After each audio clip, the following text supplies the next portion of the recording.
It is time now for Motivation with Marissa. I'm Marissa Mitchell, and today I'm speaking with stylist extraordinaire, media personality, businesswoman, and more, Jay Simon. Thank you so much for joining me. I am so elated to be here with you today. I know we've been talking about this for a minute. We have talked about this for a minute, and now we're here. Now we are here. How are you? How have you been? I am grateful. I feel very blessed. I'm very grateful. I'm in a really great space. Wow. I'm in a really great space in my life right now. Is that something that you've really taken ownership of? Because I always say it's hard work. Yes. To keep your joy and peace. When I tell you, I have been on a journey. It's been a journey for me. I am one that has overcome many things in my life. So it's a constant journey for me, and it's a constant spiritual awakening in life with every phase that I've gone through thus far. Wow, and I also believe too, like you said, the spiritual awakening, even with that, you have to accept that life is going to ebb and flow to get to it. So let's start right at the beginning, Jay Simon, of your journey that only you can have and speak to. I want to go back to you being 5 years old. I understand you were raised by your grandparents. Yes. How did that whole setup start? So I am a product of a married couple. My mother and father were married. It's just me and my sister. My sister's 8 years older than me. My parents traveled the world. My father was in the military. And at the time that I came, my mother and my father started going through a divorce. And my mother really lost her mental. The divorce really broke her down. I mean, really, really broke her down. So I went to live with my grandparents at the age of 5, and my grandparents were opposite. They were like the Huxtables. They were amazing. They were so graceful, just so loving, just so educated, and just very big on how you carried yourself, you know, and how you presented yourself to the world. You know, I was very, very blessed to be raised by my grandparents. But right when I moved with my grandparents, our neighbors at the time had a dog. He worked for Secret Service, and the dog was trained, and they would, I guess, bring these dogs home and use them as pet dogs. And it was on my birthday, and we were outside playing, and the dog attacked me. What? And I had a near-death experience at the age of 5. So after that was when my grandparents really shielded me, protected me, and just made me really understand that I had something special over my life. Wow. So take me back to the attack then. Yes. I mean, who was there? How long were you hospitalized? Yeah, so I was outside playing with my friends who was the neighbors' kids. And I had just got my new bike for my birthday, and the dog ran across the yard, jumped up, and snatched me by my face. I still have some of the scar. They offered for me to have plastic surgery when I became an adult, but I opted out of it because I feel like it's a part of my war wound. I was hospitalized for 3 days, and if I would have gotten to the hospital 10 minutes later, I would have died. I was losing so much blood. And my grandfather laid me in the back of his van, and he held my face together, and he told me don't go to sleep, which was the greatest thing. And I survived it. I survived it. And so it's so good, too, that you had the love of your grandparents. And protection was the always there. And the instruction that was there. And that lasted for you throughout elementary, high school, and beyond, even into fashion school. Oh, yes, yes, yes. So the thing is, at 3 years old, God gave me a vision.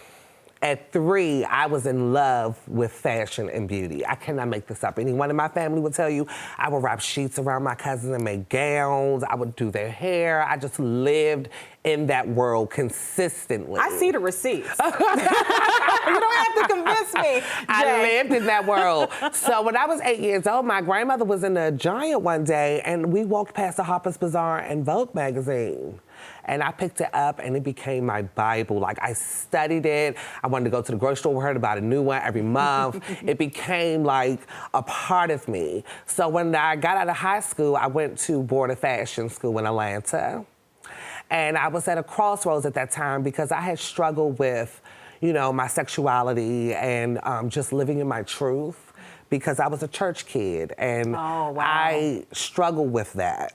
throughout my childhood. And then I had a lot of anger with my parents, feeling abandoned, even though I had a very great, beautiful life. You know, everybody yearns for their parents. And I couldn't really understand how, you know, my parents weren't there in the capacity I saw my friends' parents. So I struggled with a lot mentally as a teenager. So I think that I wasn't ready. And when I went off to school, I had a near-death suicidal experience. And my grandmother instantly knew. I called her, and she said, "You're coming home." I didn't even tell her what happened. She could just pick She felt up. it. Oh, wow. Instinctually, spiritually. She felt it. And so I packed up and I came home. And when I came home, I said, you know, I've been doing this all my life. I've been studying Vogues all my life. I was a model coach. I was doing fashion shows all through high school. I was very well skilled at that time. I was doing hair for everybody. So I said, well, you know what? You're just going to teach yourself how to sew. And that's what I did. And I started my first fashion house at 18 years old. And the name of it was Joan Dolores, after my grandmother, because my grandmother was a seamstress as well. That is amazing. Now, when you were coming up and making the dresses and doing all of the styling, your grandparents always supported that? Always supported it. So when I was very young, I hid it from my family, okay, at first, because I didn't want them to shoot my passion down. So I hid it from them, and I was doing it at all my friends' house. All my girlfriends' house, I was going to their house and doing their hair and dressing them up and styling them and doing all of that. But my grandmother knew I very much loved fashion. She just didn't know that I had the talent and the gifts that I had. My grandfather, unfortunately, passed away when I was in the 4th grade. Okay. So my grandmother, you know, was mourning him so heavy. I was that child that was very spoiled, but at the same time, you know, my grandmother really didn't have the capacity to really understand the depths of what I needed at the time, because she was mourning her husband so much. So when I got out of high school, when I got in high school and I was doing hair, I came out and told her I was doing hair, and she was elated. She took me to the beauty supply for the professionals. She bought me everything. I mean, I had enough products to last me 3 years. I didn't buy products or anything for 3 years. But when I came home from fashion school, she said to me, she said, okay, you came home from school, you know, you can't stay home. You're gonna have to figure out what you're gonna do. So I said, well, I'm gonna go to hair school, because my mother was a hairstylist. Oh, my. So when I was little, I grew up in the hair salon.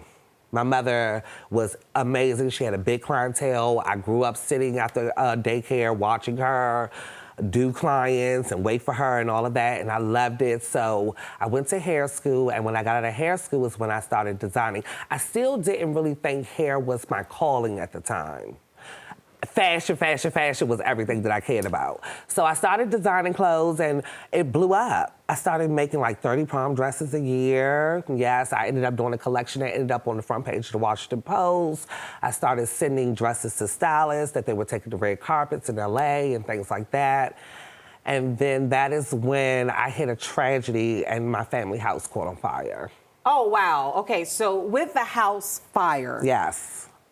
What's the time span from the thoughts of suicide and the house fire? How much time had passed between those two I was events? 18 years old when I was in college and had the suicide attempt. And then I came home and I came out with myself.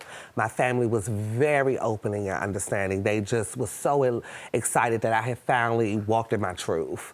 I started designing at 19, and I did prom dresses and gowns and events until I was 22. And that's where my house caught fire. That's a short period of time. A short period of time. And that's why I asked. It was one thing after another. And huge things. Any one of those things would have been insurmountable for most people.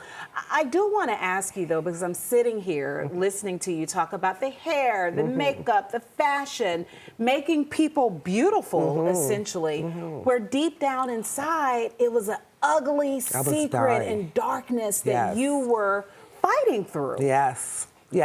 And so that's why I think that I lost myself in beauty and fashion so much because it was an escape for me. And for so many years, I had such low self-esteem where I wanted to be the behind-the-scenes person all the time. I wanted to make everybody else beautiful. You know, I wanted to create stars in everybody else. I wanted everybody else to win. It wasn't really important for me to be seen, you know? So I took a lot of years being the mind behind the operation. Being behind the operation. And when I met my husband at 23. Wait a minute. I was about to go to the house fire before we get to the husband. So the house fire was at 22. 22. Yes, and we had to move out of our home. You lost everything. They had to rebuild the home. It was on the news and everything. It was a situation. The house caught on fire, and it burned from the 3rd level down. Wow. So I lost my sewing factory, and I lost, you know, everything. We lost years and decades of things. So, you know, it was like a reset. We had to start completely over. So after that tragedy, how do you do that, let alone meet the love of your life a year later? Exactly. So to be honest with you, this is the moment, and I hope that this touches someone. That was the moment in life that really humbled me because I was a child that grew up with everything. And I started to use material things as a mask. You know, if I could put on designer clothes, if I could wear big shades, if I could walk in the room and I'm best dressed, people wouldn't want to know who I truly was inside. And I escaped with that for a long time. And when I lost everything, it stripped me down to really see myself. At your core? At my core. And I had to start to pull back the layers of the pain that I was enduring. And that is when I really started going into the transformation with my look. And for the first time, wanted to look in the mirror and look like how I felt and how I naturally was. Since I came out the womb, I have been this Jay since I came out the womb.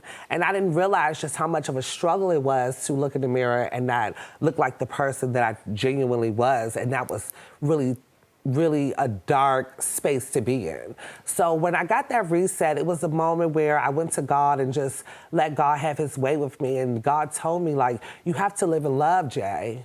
You can't live in pain. You know, when you live in pain and when you live in hatred for myself, hatred for my parents, hatred for things that I felt wasn't fair in my life coming up, you know, I learned that that was the work of the devil. God wants us to work in love at all times. We have to be in flow of love and affection at all times. And so when I started to love on myself was when I really felt like God started to answer my prayers and pour into me in the way that I wanted. So I prayed on my husband. So this was a manifestation? This was a manifestation. What was the prayer? The first.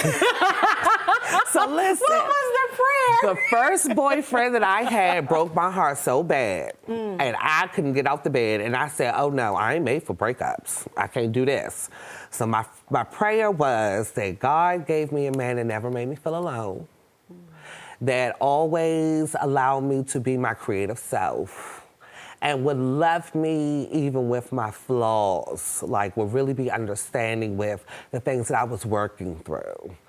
And what's so crazy is at 23, we moved back in the house, I ended up falling in love with my neighbor who... Not next door, across the street. Next door, and we never spoke.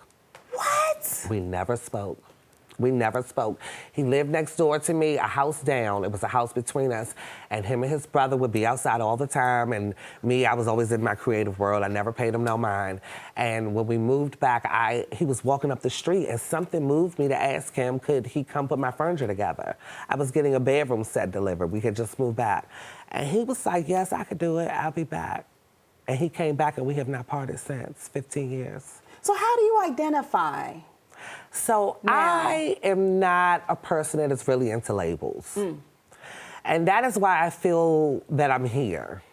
When I was younger, it was a struggle to see people like me, you know, where we wasn't put in a box and I didn't have to walk around with a label. I lived such a blessed, normal life. I've never been one that had to be over the top to be a part of the crowd. I've always naturally been who I am. I've always naturally got along with people. I wasn't teased in school. I wasn't treated bad. I was very popular. I was very accepted. I was very, to this day, my childhood group of friends are still my friends to this day. It's the second grade. That's incredible because a lot of people don't have that story. And this is what I know. And in my community, a lot of people have gone through a lot of turmoil, but my voice that I want to put out is that you have to just be your honest self. You don't have to put on a mask to be something to be accepted. See, my grandparents really taught me, any room you walk in, you hold your head high. You are the leader of your story. And so I never felt like I needed to fit in with a certain crowd, group, label, box. I just authentically have given myself, and God has blessed me in that journey. And you also attracted yes. the love you clearly love of my wanted life. And deserved yes. once you first got clear on yes. who you are and were at And that my husband time. and I started out as friends, and when he said he fell in love with me because of the person that I am and the woman that I am, like, I was pushing him and moving him to become a better man. Because at that time, my husband was very lost. He was in the streets. He was a rough boy. He was very rough. And now he is total opposite. He is a hardworking man. He is so intelligent. You know, he has come so far. He's come so far. God has led our marriage in beautiful ways. Wow. You talk a lot about your faith. Sometimes people would say that's an oxymoron, being, you know, who you are and still being able to speak about God and the call that he has over your life. What do you say to those critics? So what I say to those critics is that is the part that I had to learn. Being raised in the church and being taught that being myself was not okay was when I knew that that was not God's word.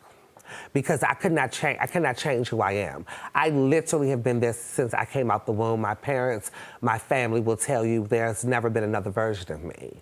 So for so many years, for me to hate myself because I was not like everybody else, or I was not normal like everybody else, that cannot be the work of God, you know? And the work of God is for us to love ourselves and love others. And that is what I live my life off of. And I know for sure there's a God because I've seen him. I've been in near-death experiences and I've seen God. You know, I have felt God.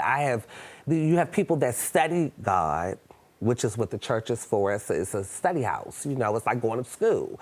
And then you have people that believe in God because they genuinely know him, felt him, and have seen him work in their life, and that is me for sure. God is the only reason why I'm sitting here. Everything, every source of my life starts with him. Wow, finally, I know you're sitting here sharing your story, yes. but you do what I do too yes. on your own podcast. So yes. talk about that, the launch, and how that's just another chapter in your evolving life. So Fashion Savages came about, once again, God, always in meditation, always going to God with my creativity. And the pandemic, I was in a place where I felt like I had given all these years on the floor being a hairstylist. I talk to women all the time. I'm giving fashion advice all the time. I've studied fashion all my life. And Andre Leon Talley passing really hit me. And it said, you know, we're losing a lot of major voices in fashion. And I mean voices that just genuinely know style and genuinely know beauty with our skin tone. You know, they allow us in the room to design now, and they allow us to style. But experts, we're losing that. And so I felt that my calling and my purpose was to take all of my niches, all the things that I've done, from model coaching to designing to hair to all of these things, and put it together with Fashion Savages and really give women, you know, critiques and knowledge about fashion and how to really put yourself together. Because when we look good, we feel good.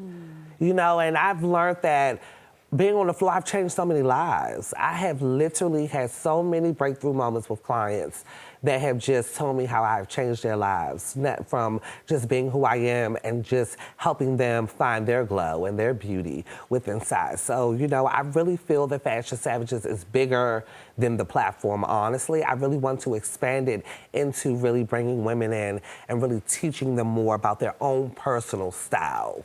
It's a movement. It's a movement. That's what I heard just now. It's a movement. And I named it Fashion Savages from an old fashion book from decades ago. I think like the 1940s. And it's about a woman that just walks in the room and she's a savage with it. She owns the room, you know, and I feel that, you know, as a woman, we have to own our spaces. We have to own where we are, because no matter what, whether you are different, whether you're normal, whether you fit in, whether you don't, where you get in life is because you own it. You have to own, you know, your space. And so that's what Fashion Savages really stand for. It's like owning your style.